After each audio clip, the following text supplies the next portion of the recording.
In this video, we are going to refine this illustration of a ninja, and we will rely on the techniques that we learned in the previous videos. So first, starting with this red band, which is the mask of the ninja, and you guessed it, we will have to mask it.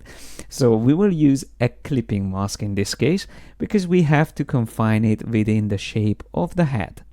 But before I do anything, I have to double check that the actual masking shape is on top. So I'm going to use the layers panel for that and drag it above the red rectangle. Now I can select both of them and use Command or Control 7 to turn this into a clipping mask.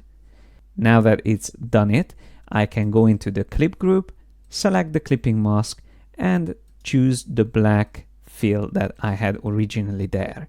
But let's not stop there. Let's add some cool background as well. I already have something created here, so we have a nice red background and also some texture.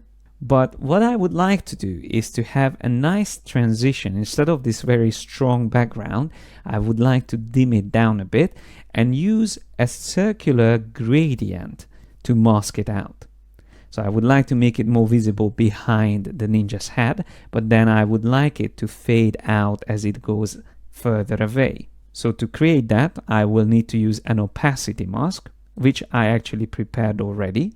So there is my circle with the gradient inside it. And similarly to the clipping mask, this has to be on top, which is actually already the way it's set up. And also make sure I select both of these elements. So the rays that I would like to mask out and the circular gradient on top, both selected.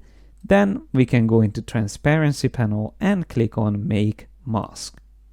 So to practice both type of masking techniques, make sure you give this a try. You will find this prepared in the exercise files. And of course, feel free if you want to come up with your own examples of playing around with masks. And once you feel confident in working with masking in general, then you can move on to the next video, which is about another extremely useful technique